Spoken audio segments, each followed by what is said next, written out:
দেখুন, নন্দীগ্রাম মণ্ডল 3-এ ভারতীয় জনতা পার্টি এই বিগত পঞ্চায়েত নির্বাচনে সোনাচূড়া অঞ্চল থেকে আমরা জয়লাভ করেছি। আমাদের প্রধান, উপপ্রধান, স্বাস্থ্য কর্মাধ্যক্ষ, আমাদের প্রাণী কর্মাধ্যক্ষ, আমাদের সমস্ত কর্মাধ্যক্ষ থাকা সত্ত্বেও তৃণমূল কংগ্রেস রাতের অন্ধকারে, আমাদের একজন কর্মী বললেন, গত রাতে 12টা-1টার সময় পতাকা লাগাচ্ছে লুকিয়ে লুকিয়ে। এদের ক্ষমতা নেই, তাই রাতের অন্ধকারে আমাদের 270 নম্বর বুথে আমাদের একটা কার্যালয় এখানেই ছিল, আপনারা দেখেছেন যে এখানে রাতের অন্ধকারে ওরা আগুন লাগিয়ে দিচ্ছে। এটা একটা সন্ত্রাস সৃষ্টি করার একটা অংশ, যেখানে নন্দীগ্রামে তৃণমূল কংগ্রেস এই পঞ্চায়েত নির্বাচনে পরাস্ত হয়েছে এবং এই লোকসভা নির্বাচনে জিরো হয়ে যাবে।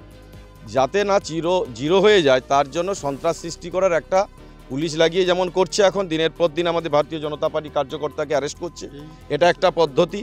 তেমন 270 নম্বর বুথেও আমাদের কিছু কার্যকর্তাকে অ্যারেস্ট করানো হয়েছে।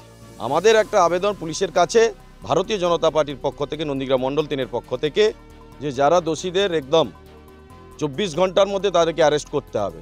বিজেপির পার্টি অফিস পোড়ানো হয়েছে, আপনারা জানেন।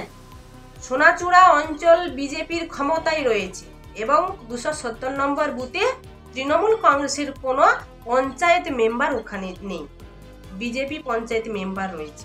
আপনারা গিয়ে দেখে আসুন, তৃণমূল কংগ্রেসের কোনো ফ্ল্যাগ বা ফেস্টুনও টাঙানো নেই। তারা অভিযোগ করছে তৃণমূলের দিকে। কিছুদিন আগে ওই 270 নম্বর বুথে আমাদের এক কর্মী তৃণমূল কংগ্রেস করার অপরাধে মারধর করে হসপিটালে 3 দিন ভর্তি ছিলেন। তাও আপনারা দেখেছেন যে নন্দীগ্রাম 2 নম্বর ব্লকের বিরুলিয়াতে তৃণমূলের পার্টি অফিসে বিজেপি গিয়ে তালা ঝোলাচ্ছে। যেখানে ওরা ক্ষমতায় আছে সেখানে এই রকম অত্যাচার ওরা করছে। ওরা লজ্জায় বলতে পারছে না, ওদের যে আদি নব মিলে ওদের যে গোষ্ঠী দ্বন্দ্বের ফলে যে এই পার্টি অফিস পুড়িয়েছে, ওরা লজ্জায় বলতে পারছে না যে নিজেদের বাড়ি নিজেদের ভাইয়েরাই পোড়াচ্ছে। তাই ওরা তৃণমূল কংগ্রেসের দিকে অভিযোগ করছে।